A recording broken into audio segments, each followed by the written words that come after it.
Chapter 2, Recording 1, Immanuel Sananda, Monday, August 7th, 1989, 7 a.m., Year 2, Day 356. I am present, Dharma. Let us continue with our writings. I will relinquish to Judas Iscariot that ye might have translation of the words of the scrolls. You ones must recall that in any experience, the circumstance existing at the time is of utmost importance to keep in thy mind. It is easy to look back and see how it could have or would have been different. It is the story told and happening at the time that is important in this circumstance, for such erroneous tales have been told and exaggerated through time passage. Think, if your newspapers can mix up two names in an interview on thy front page, what of 2,000 years ago, as a word went by camel caravan, by gossip? We come now to set the records to straight. We come now to set the record to right. Too much damage has been done unto ones in my name, and it shall stop, for you ones are being destroyed by evil. Thy own media presentations are completely filled with the stories, and ye only get perhaps 1,000th of any news about thy globe. Further, that comes from the pre-selected stories, or versions thereof, cleared by a central news service. Do ye actually think that it would be headline news were I to walk with Sister Eleanor every 30 minutes in full embodiment? Of course not. So come out of thy fantasy world of silly dreams and let us get on with truth. Let us put the basically incorrect myths to rest with the truth in brief format that you are prepared to enjoy and learn from thy brothers of the cosmos who will come forth soon to assist you, who have petitioned unto me and our Father for assistance. Ye of earth have asked in prayerful searching for help in thy time of violence and moral decay. Ye shall have it. How did you perceive it would come? Really think about it. How did you think it would come forth? Ye no longer have the ability nor the facilities upon earth to reverse of it. So how did you believe it would come to you? So be it. I stand aside to monitor Dharma, that you and Judas might script. Blessings upon the word. John the Baptist. Let us speak firstly of the one in thy book referred to as John the Baptist. None knew then, nor now, from whence came the one John the Baptist, for he was brought there to prepare the way for the young Immanuel, who would achieve his mastery. The whole land was laid throughout with evil persecution. Beloved friends who read of the words this day of your year 1989 can have no conception. Ye look upon thy picture Christmas cards and see whatever ye wish to see. It was a sordid and cruel time in the world at the coming of the Christos Master. Ye can find of good in little pockets of existence in any time format in history. But back to the scrolls. The next few years of young Immanuel were spent in and about Nazareth, while he grew in his physical way, with his family, which also grew in number during those years. I will effort at keeping to the facts in point of discussion, however, so will not at this time enlarge upon other than effective circumstances which related directly to Immanuel in a major magnitude that differs to great degree from what ye have been told. At that time there came one, John the Baptist, who went about the country teaching and preaching. He preached mostly in gatherings along the banks of the Jordan River, at the edge of the desert. No one knew from where he had come, nor when he had arrived. He did, however, begin to draw rather large crowds, for he preached the baptism according to the old laws of God, in the way according to which the path to knowledge was to be prepared. And he preached that the laws had to be followed, because he, God, was the only ruler for the human race, but that above God was the creator of the worlds, the universes, and all things alive. He also preached that all things are alive. He told that the creation is without gender, neither male nor female, was the secret of all secrets, death and life, the light and darkness, being and non-existence, and that God the Lord, the ruler of his human race, and those who traveled from afar, the celestial sons, hold the creation in most high esteem, above all other or all else. All over Judea, and the people of Jerusalem went to John, acknowledging the ancient laws of God, and allowed themselves to be baptized by him in the river Jordan. John told them it was not the ritual itself that made any difference, but only that it represented cleansing and acceptance. It washed the darkened energies from the auric field around the body, that the positive energy field of light could establish itself. Water changes electrical patterns, brethren. Ye must keep this uppermost in thy scientific activities. John came forth as a most simple being, who wore a simple robe of woven camel hair and clutched it with a belt of camel leather about his loins. His food was also simple, for he ate little other than wild honey and locusts. He explained to the people that the locusts did feed on the grain crops. The substance taken within the locust was converted to a most worthy food supply.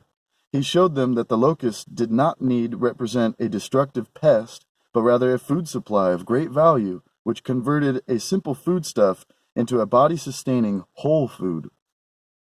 He further told them that the honey gathered from the wild bees gave energy upon which the body could instantly draw strength, and as the wild bees gathered the dust from the wild plants, they brought forth a variety of worthy food supply into the honey. Further, the unused dust brought forth into the hive was also a most wondrous food supply. As always is the case in history, man takes that which pleases him and discards that which he despises. Were man to come into balance and partake of the pests which abound, ye would not be plagued by famine and starvation. Ponder it, brethren.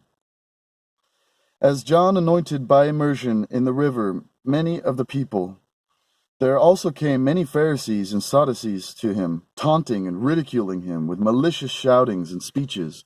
But John spoke. You breed of vipers, who told you that you could escape from the future wrath, once your false teaching is recognized? Watch and bring forth fruit of repentance and teach the truth. Turn from the evil of your own false teaching, done with arrogance, and from the motives of power and profit. Do not think that you will say amongst each other, we have Abraham as a father. I tell you, with his knowledge and power, God is able to turn these stones into children, because he knows the secret of the creation. The axe has already been laid at the root of the trees. Therefore the tree which bringeth forth bad fruit will be hewn down and thrown into the fire. You breed of vipers! In 2,000 years, you and your descendants who teach falsely, serving your own pride from the motives of power and profit, shall be punished and destroyed because of your lies. When the human race begins to know and separates the wheat from the chaff, when your false teachings are laughed at and the human race finds the truth, when the human race builds singing lights and fire machines which fly in thy skies and beyond, and within which the human can ride forth into space and beyond, as is done by God and his following, the celestial sons, who teach us wisdom and the knowledge of the creation, who urge us to obey the law of nature and live in accordance and in balance with it. Then shall ye reap the rewards and harvest of thine lies and evil works ye have thrust upon these beloved peoples. Get away from this place, ye faithless breed of vipers. Get away from this place, for ye are impure and cursed in your false teachings. Get away from this place, for I can, by my own accord, baptize you to repentance with only water. But he who comes after me is stronger than I, and I am not worthy to take off his shoes. He will baptize you with the knowledge of the Spirit, and with the fire of truth. He will come forth with his shovel in hand, and he will sweep his threshing floor and gather the wheat in his warehouse. But he will burn the chaff with the fire that cannot be extinguished. For the lie can never resist truth, which destroys evil in its fire. He will come forth times two, for his first coming will be for his own lessons, that he shall be able to pass his initiations and come into his full inheritance. And then he shall come, and all these evil things shall be banished from this land. Baptism of Immanuel. Upon one occasion, as John was preaching to the gathered crowd, and the mockers were particularly degrading, behold, young Immanuel came from Galilee to the river Jordan. He went forth to John and asked John to anoint him in baptism. But John refused and spoke, I need to be baptized by you, for you are of far greater wisdom than am I, and you come to me? Immanuel answered and spoke, Let it happen thus for now, for it is up to us to fulfill all justice, to act in earth's circumstance, since we are both sons of the earth. Thusly the two spoke with God between themselves and counseled guidance, and so John consented and did baptize Immanuel. And they embraced as friends of long duration and exchanged words which could not be understood nor interpreted by those who gathered at the river. 40 days with higher beings. After Immanuel was baptized, he soon emerged from the water of the river Jordan, and as he climbed forth upon the river shoal, a great excitement passed through the crowd gathered there. For witnessed thusly, a metallic light fell from the sky and dropped over the river Jordan. The people all fell on their faces and pressed them into the sand of the river shore, and some jumped into the river itself, for they were terrified and frozen in fear. But a voice spoke out of the metallic light, This is my beloved Son, in whom I am well pleased. He will be the King of truth and teacher of wisdom, and who shall lift this human race to knowledge. After the voice was silent, Immanuel turned to the crowd and told them to be at peace and fear not. He placed his blessings upon those gathered, and the panic and fear was abated. Then he turned and entered into the metallic light, which appeared to be surrounded by fire and smoke, but gave forth no terrible heat which burned the skin. However, all kept a distance from the light, save Immanuel, who had walked forth and entered therein. After he entered into the light through an opening, the opening was sealed closed, and the light ascended into the sky, gliding across the lifeless sea of air, and the singing of the metallic light soon became silent. After that, Immanuel was no longer seen nor heard upon the land for 40 days and nights.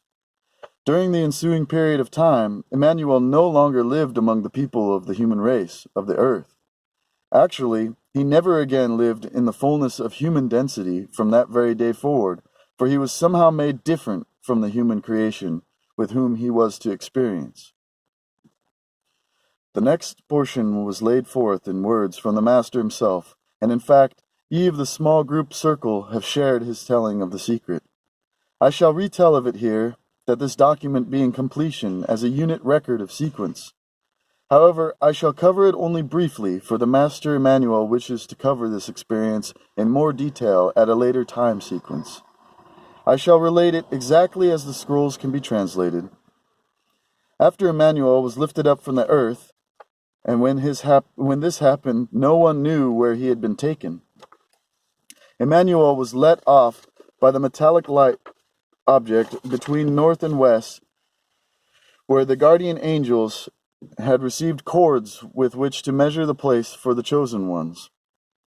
Thus he lived for 40 days and 39 nights between the winds of the north and the west, where he received the secret of wisdom. Meanwhile he spent his days with the wise saints and God and the guardian angels, the celestial sons, who taught him the knowledge of the wisdom, the dominion of God over this human race and his celestial sons, the omnipotence of the creation of the universes, and the immortality of the spirit through rebirth. There he saw the forefathers, the saints of ancient times, who were the fathers of the human race, the celestial sons. From there he went north along the ends of the earth, where the metallic lights and fire vehicles fell out of the sky, or streaked through the skies, or with singing, covered with smoke and fire, soared into the spaces, and then sometimes sat silently above the lands in silent, motionless cloud forms, when near unto the land masses. 3 portals. There at the ends of the entire earth he saw a great and marvelous wonder. Here he saw the doors of heaven open. There were 3 of those doors which were opened unto him, that he might see within. As big as the area of the lifeless sea near the river Jordan did the heavenly doors radiate, in its brightest sohar. Radiating therein, the entire land of Israel was alive and true, man and animal, and everything that was there. Inside this first heavenly door there was no hidden secret, for Sahar entered the smallest spaces of the cottages and revealed the last to be known. Inside the second heavenly gateway there rose mighty mountains, whose tops reached into the sky and disappeared into the clouds. Huge masses of deep snow were lying down at the foot of the mountains, and at the edge thereof another human race with brown skin built their dwellings. The third heavenly portal revealed a land of huge dimensions, mountainous land with rivers, lakes, and oceans. Again therein lived another human race. Not far from these three heavenly portals was the palace of God, the ruler of these human races, and those who had traveled from afar, the celestial sons and the guardian angels. In his palace God ruled over the three human races created by him, and over his following, the celestial sons. He was immortal and ancient, and the size of a great giant, like unto the celestial sons. Sacred teachers. Within this palace of God there appeared to Immanuel two very tall men, the likes of whom he had never before seen on earth. Their faces radiated like the sun. Their eyes seemed like burning torches, and fire seemed to come from their mouths. Their clothing resembled a layer of foam, and their arms were like unto golden wings. They lived in their own world, for the world of the humankind had killed them. These two men, from the constellations of the seven sisters, were sacred teachers, and were together with two smaller men, who had said that they were men from Baal. They said, "People have come from heaven to earth, and other people have been lifted from the earth to heaven." The people that had come from heaven remained on earth for a long time, and created the intelligent human race. Behold, men created by the celestial sons were very different in their own way from the other people of the earth. They were not like man of earth, but similar to the children of the angels of heaven, a different kind. Their body was white and pale, as likened to snow, and red in the within as the rosebud. Their hair was white as wool, and their eyes most beautiful. The human races shall keep their inherited beauty and keep on creating it. But in the course of centuries and millennia, they shall mix with other human races of the earth and heavens in order to create with the earth people new human races and special races, such as the celestial sons. The wisdom of a celestial son. Immanuel, you are of wisdom, created from amongst us of a celestial son. With your wisdom you will make the impossible possible and perform acts considered to be miracles by the human races. You know the power of spirit, but beware, do not abuse it. Your wisdom, which you received through us, will serve the well-being of the human races, but the way leading thereto will be very difficult for them and for you. You will not be recognized for that which you are, and you will be renounced, for the human races are ignorant and filled with superstition and false teachers. The human races believe that God is the creation itself, and not the ruler of the celestial sons in these human races.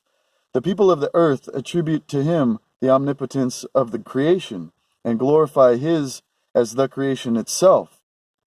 However, God is like unto a man, like all the celestial sons and the human races, except he is spiritually infinitely more developed than they, more than any other human creation or celestial son. Heed not false teachings. You too, Immanuel, they will insult as God and his inborn son, and you too will be made equal in their ignorance to the creation. You will be in the telling of them that they too can be as you, but they will not be in understanding and persecute you for your generosity of truth. Do not heed these false teachings, because millennia will pass before the people of the human races from the earth will be able to recognize the truth. This will be for several reasons, one of which is that you must grow through thy initiations unto thy godly status, whereby ye shall be given thy name and full inheritance. Great floods of human blood shall be shed on your account, your blood as well as that of the uncounted generations of human ones. Nonetheless, fulfill your mission as the King of Wisdom, as the son of Gabriel, the celestial son, For it is ordained from thy God, the one of total light and wisdom, the infinite one. In the name of God, the law was issued to create you, so that you may serve as prophet and forerunner of wisdom to this human race, and unto all new human races to come forth upon the earth lands. Fulfill your mission without annoyance, and do not allow for antagonization, for it will be great testing that you will endure. Ye will be unperturbed by opposition, to all lack of reason and false teachings of the scribes and Pharisees, as well as against the incredulous people. Ye must always perform in balance, and remain in inner wisdom and harmony, for yours will be an example for the evolutions to come upon the human races. Ye shall be given to grow beyond the wisdom of all human races, and become one with God, that ye will fulfill thy ultimate mission within the realms of human. Upon your fulfillment of your mission, centuries and 2 millennia shall have passed before the truth of your wisdom is brought forth amongst the people, and shall be recognized and spread by some ones of the people of the human races.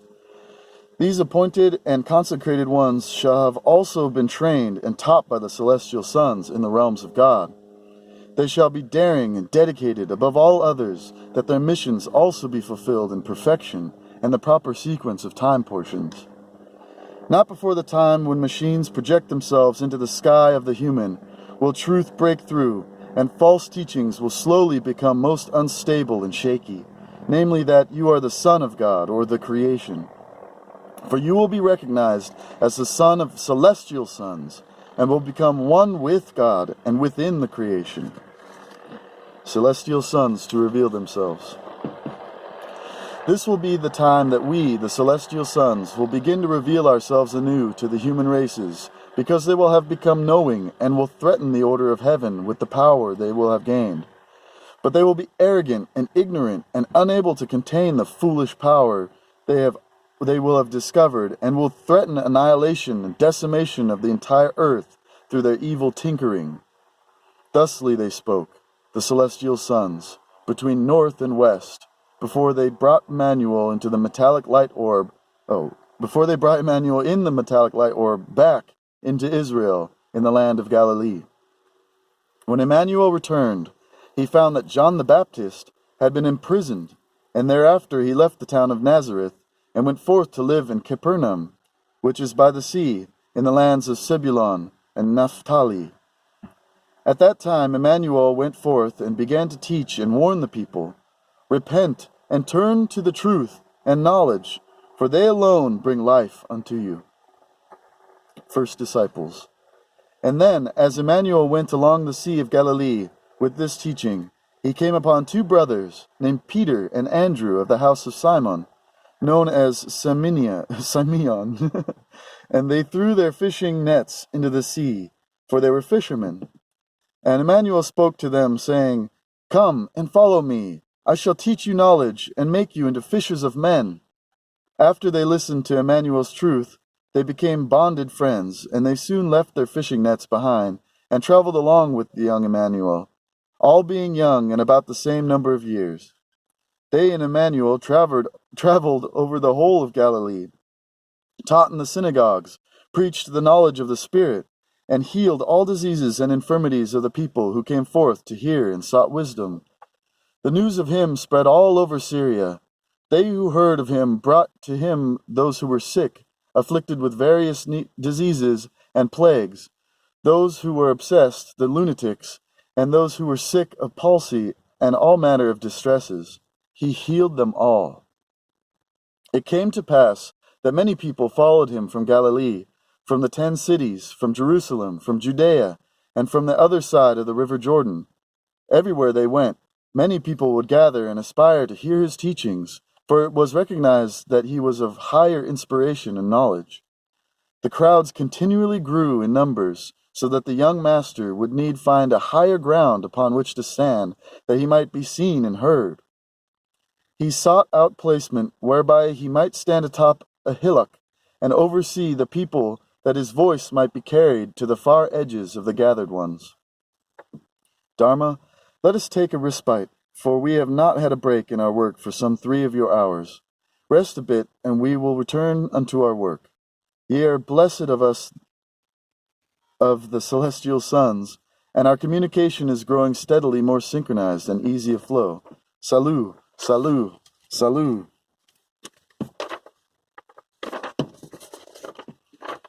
Chapter 3, Recording 2, Iskarioth Immanuel Sananda. Monday, August 7th, 1989, 12 p.m., Year 2, Day 356.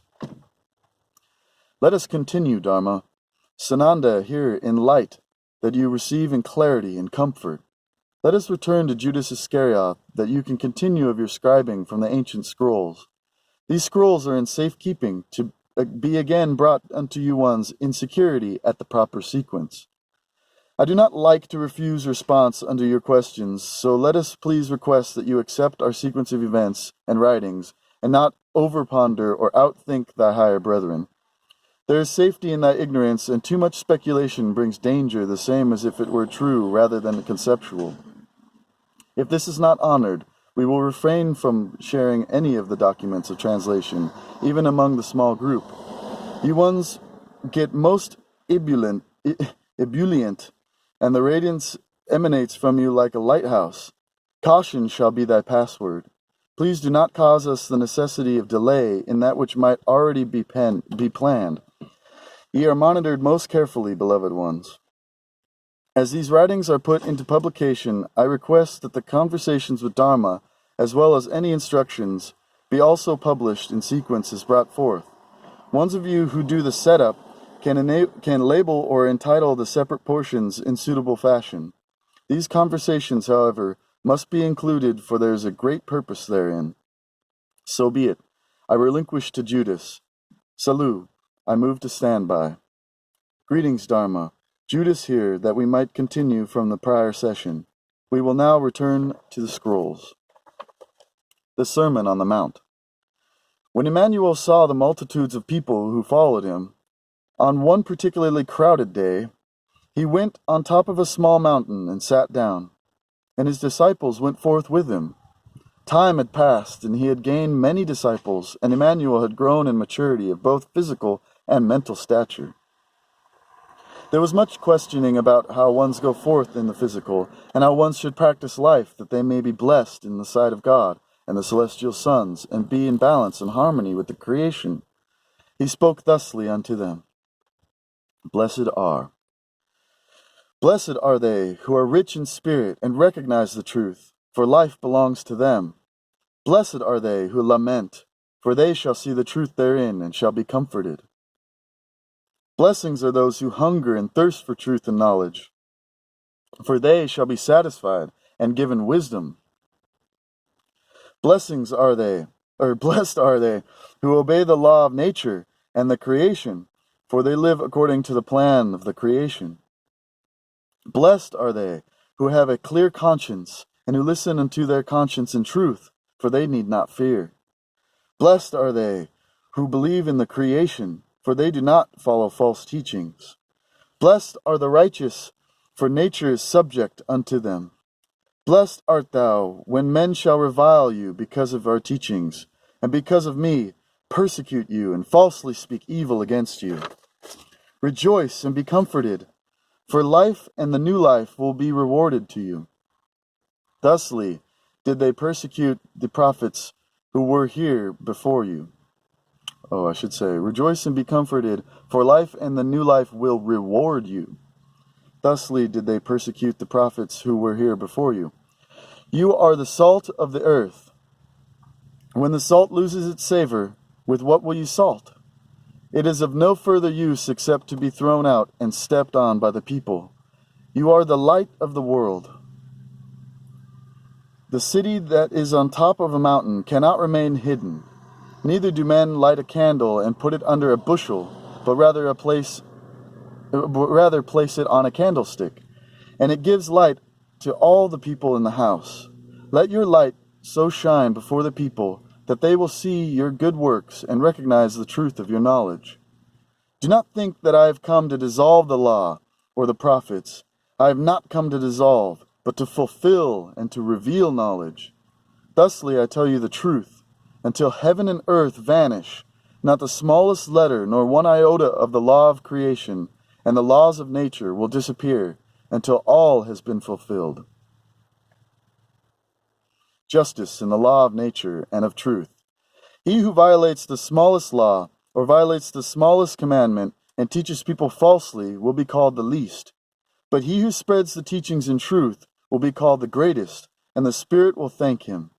For I say unto you, if your righteousness is not better than that of the Pharisees and scribes, you will not receive the gratitude of the Spirit and of life. You have heard that it has been said to the old, You shall not kill, but he who kills shall be judged by the court. I tell you, be just according to the natural law of the creation, so that you will find the judgment in logic and reason within wisdom.